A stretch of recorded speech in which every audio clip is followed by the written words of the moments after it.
श्री स्वामी समर्थ. अधिक मास महात्म्य. अध्याय 5.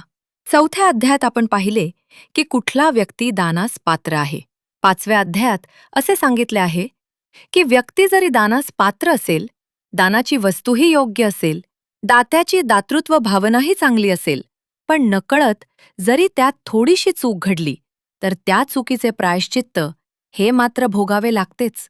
ह्याच न्यायाने कळत नकळतपणे जन्मजन्मांतरी आपल्या हातून घडलेल्या पापांपासून मुक्त होण्यासाठी दिनांक 5 जून ते 12 जून श्री गुरुपीठ त्र्यंबकेश्वर येथे होत असलेल्या श्रीमद भागवत ज्ञानयज्ञ सप्ताहामध्ये अवश्य सहभागी व्हा.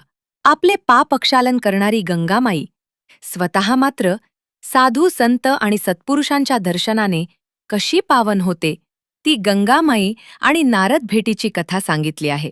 म्हणूनच गंगा गोदावरी मातेच्या उगमाने पावन झालेल्या त्र्यंबकेश्वरच्या पवित्र भूमीमध्ये आयुष्यात एकदा तरी अधिक मासामध्ये श्रीमद भागवत पारायण अवश्य करून गंगामाईप्रमाणे पवित्र, स्वच्छ आणि निर्मळ बनावे.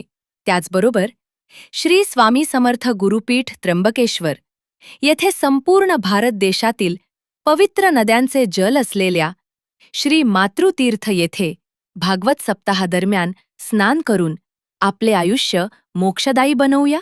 अधिक मासानिमित्त श्री मातृकुंडासाठी अवश्य दान करा. अधिक मासानिमित्त श्री मातृकुंडासाठी दान करून एकाच वेळी सर्व पवित्र नद्यांमध्ये स्नान केल्याचे पुण्य प्राप्त करावे.